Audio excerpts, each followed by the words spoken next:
know, it's funny, we had our first domestic event was at La Costa in Carlsbad, and she just moved there about 6 months prior.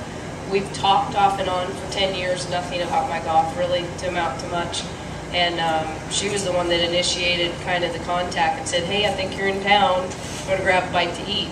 And, you know, she's one of those people, she was a very close friend of mine, was in my wedding, and it was kind of sad. We both missed the friendship, but we really missed the working relationship too. And after I missed the cut at the major, I couldn't go anywhere for the weekend. It was Easter Sunday, and there wasn't a flight to be found. And I said, you know what? I told my caddy, I said, I feel like driving back down to San Diego and giving it another shot. And meanwhile, my coach had said, I wanted you to make the cut, but just in case, I blocked off about 4 hours on Saturday afternoon for you. So we were kind of in the same place, on the same page. And like I said, it was real easy to pick up where we left off. Had a coach that you were working with during that time, or were you kind of flying solo? I've had two other coaches. They kind of were 5 years and 5 years, and I'm not one to really, you know, give somebody one shot at the title and be done with it. You know, just we got to a point that things weren't improving in each of those situations, but I had learned a lot. So those calls are always tough to say, I need to try something else, but my previous coach, Doug Brook, was a champ about it. He said, I wish you the best of luck, you know. And so that kind of freed me up and made me feel like I was making the right decision.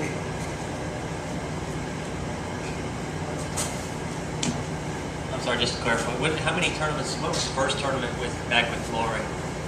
Morelia, which was, 2 weeks ago. Easy question to ask.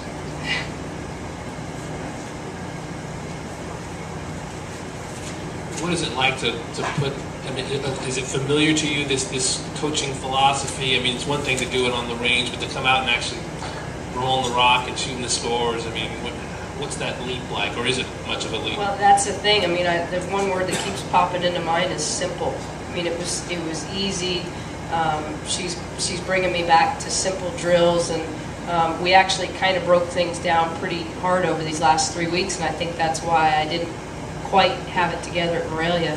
And just to have that reinforcement with her here this week, and even on Wednesday, I felt like I, you know, hit it awful and was out of my tempo. And she got on the range and she's like, "How can I help you?"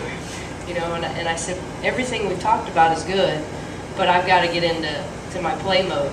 And immediately, she took me through 3 things, and it was like that night I was ready to tee it up on Thursday and go. And it's simple again. It's fun and it's simple. And that's the way this game needs to be. So what about today clicked? I mean, was there a certain part that just said, okay, now it's working and I feel comfortable going forward? I would just say we've kind of tried to break the rounds down instead of a big 5-hour, 18-hole round. We've broken them into little games that I think about out there, whether, you know, it's being under par on each 9, or I'm not going to give all my secrets away, but you know, it's the one putt that leads to, you know, the next putt, and you know, trying to make 3 or 4 birdies each 9, and not really. I think I've become, you know, it's my 15th year out here, so most of these kids think I'm pretty old. And I just turned 37 last week. I don't feel that old, but when I see they're 20, you know, then they could be my kids. So that's why I can call them a kid. No disrespect, because I played with Vicky Hurst today. She's going to be a heck of a player. But yeah, just I don't know, just getting back to basics and keeping things fresh. When you've been out here for 15 years, you get complacent. Things can kind of go stale at times, and Lori's brought a lot of my strengths back into the forefront of my each day. You know, each day I go out and play, I'm visualizing things better, and getting away from mechanics and technical things, which is not my game at all. I was talking to Lori Kane yesterday, who's of a similar vintage as you, and she talks. She's got a couple years on me. She does. Okay. Yeah, just a couple. Just a couple. But you're right.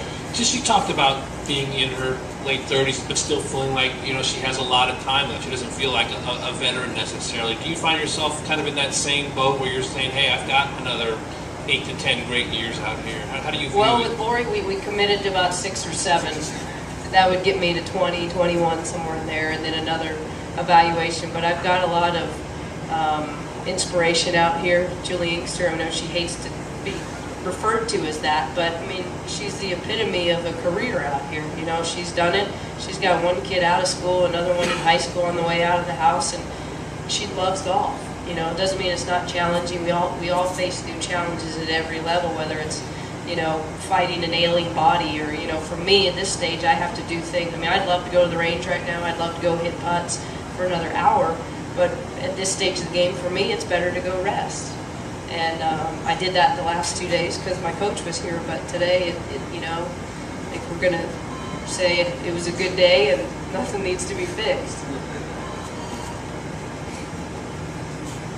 Anything else? Good.